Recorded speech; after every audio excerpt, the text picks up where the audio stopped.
hoping that the sound of as of today will pick up nice. So, can you hear me? Today's topic is expectance, level of awareness, and working with that. As the energies are intense in these ecliptic times, is one thing that I have learned and that I'm learning is basically have no expectations. Because if you have expectations, you create a situation in your mind, call it wishful thinking, that you want to take place for a pleasurable outcome. So we want to get away from feeding the egoic structure and the wanting, and when the satisfaction doesn't take place. It's like a baby. You give a baby sweets. You let it explore sweets for the first time. It creates something in the mind. Pleasure. You like it. What you like, you loop. You repeat it. Well, if you're on loop and you're on repeat, what happens? Evolution stops. You want the same thing over and over and over and over again. So, solution to the problem is have no expectation. Or the grown cosmic baby wants love. Let's say there's a person you love. And unconditional love to everybody. But that doesn't mean you can't be, even in some cases you wanted, to be close to everybody that you love. Like that close or intimate.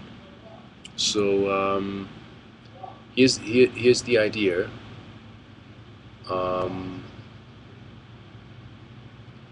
For that what's in the mind that makes you wanna expect a certain situation. Yo, Rob. Yes. Can you give me a minute? Huh? Because I can't edit this. Can you give me a minute? Are you making a video? I'm making a video about expectations. So yeah, maybe Daryl wants to jump in on this. So, let me say this first, Yes, and then you come in. Yeah. So what I'm saying is about expectation is this: let's say you're a person A, you love a person, and you want to hug the person, cuddle with the person, get closer and whatnot, but it's not being reflected in that way. The response is not the way you want it to be. Your expectation was, I want that to be with me. And it doesn't happen. It doesn't take place in the way you want it. That's when you have to step off. You have to let that go of the process of wanting.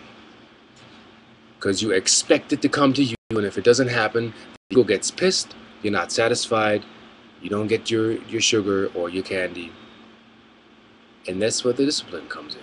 If it's not being reflected in the way you want it to come to you, you have to let go. So all you can do here is I have no expectations.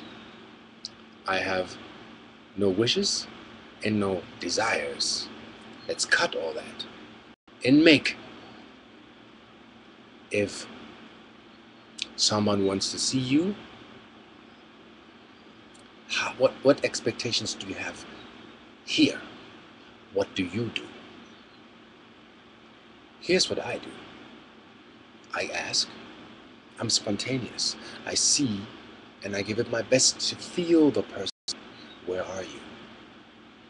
Can you handle that? Can you handle me? And that's for every situation, not just meeting someone. Could be friends, could be intimate, could be going out for a purchase. You want to buy something at the store. It's all relating to what you want to become one with. on all levels. And even if it's a toy, or you playing with something, or a movie, or going to the movies, it's all the same. There's no separation going on. So here's the idea, or a suggestion. I don't even know if that is correct or perfect, or I turned into that being because I never had the opportunity so much when I was younger that I was being heard or felt. But starting with him, if I'm in a room and I open a door and I know somebody's sleeping, I'll do it gently. I have the awareness and the consideration. How does my environment feel around me when I enter my environment? If somebody needs their time, then I have to give that space, and I merge back and I give it space. People need their space. People have certain timings. Spontaneously, you can call somebody up and say, you know what, I have an idea, let's go here and there. If the person says no, I have such and such to do, then I'm learning, okay, that is the timeline that person works in, then I respect that space. And you know what, if I have no expectations in a harmonious way, you have nature revealing itself to you in a way that it can accommodate you.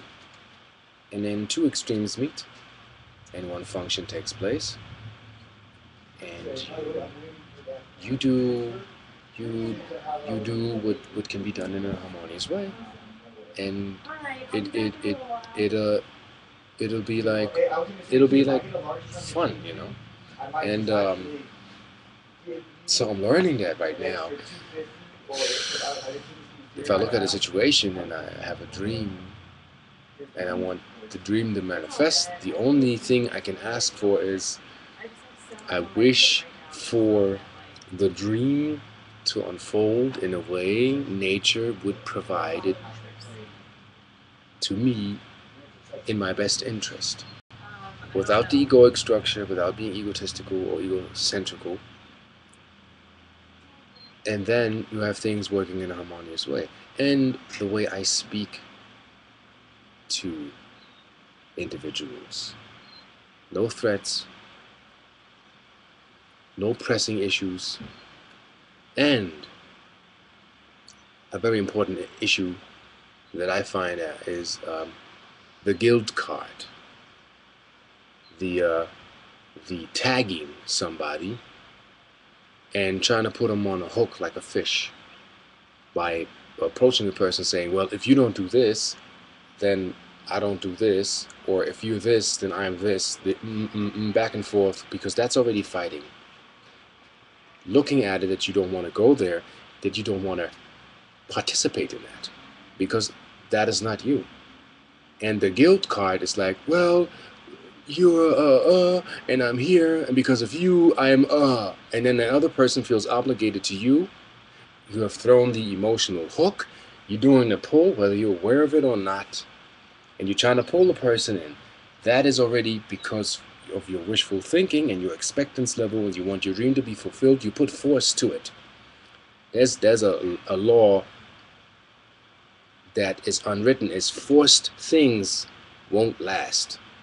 There's no sustainability in a situation if you manipulate it. And even if you're powerful, now some of you out there are very powerful magicians, you can manipulate the situation to a preferable outcome that would satisfy you and nobody else. Well, is that the ultimate truth? You have to ask that yourself.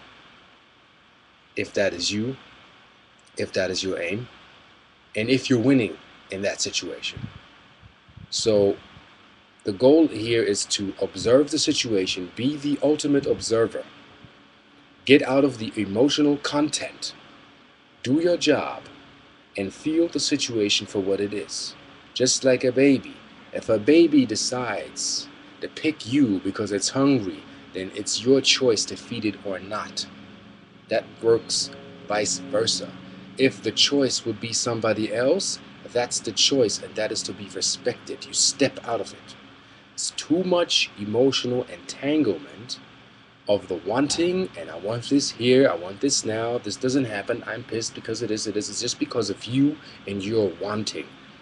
Once you in your heart space and you're happy with what you do, the desires, the wishes, and the wanting and the control mechanism dies, because everything will unfold for you the way it's supposed to. So you'll have presence that the universe can deliver on a platinum platter because you let it go. You don't mix no more. You don't force it. You don't put yourself in there because you want and you think this is right. And you want to say something? You have an idea? I have an idea to share. Okay. All right. Do it. Coming in hot. Still running. No, I was saying, like, catch my family real quickly. Everyone is responsible for their own actions and motives in this place, and to be completely aware of that is stepping into your power. And to be and come from a place of love and respect for all beings is something that is reflected upon those choices, and we make those choices daily. And to resonate with the higher frequencies and that unconditional love, which comes from your heart, you must understand that sometimes those sayings that if you really love somebody, say you break up, whatever, you love somebody, you let them go. And if it was meant to be, they'll come back to you. Same thing with sending love out, unconditional love. Whatever you send, you get back. So be full of love out there, my family. And as far as the guilt and all that stuff with what I was talking about, we call it the guilt card. Everyone must find happiness within themselves. And in knowing that, you truly can't be there for somebody until you first have that love for yourself.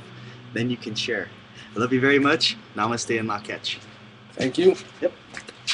So I'll see if I can still add something to while the camera's running. Is the solution that I found for myself, and you can see what resonates with you, is don't expect anything.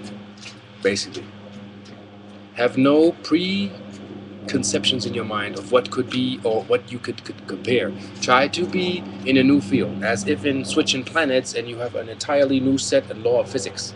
You're learning something entirely new. And this is what's taking place right now, that we have to let go of old paradigms, have no level of expectation whatsoever. You send out what's you. You don't even judge by what response mechanisms will come. Look at the picture. See it for what it is. Step back. See yourself. Whatever feeling comes up, analyze. Don't project or put basically your shite, on other people.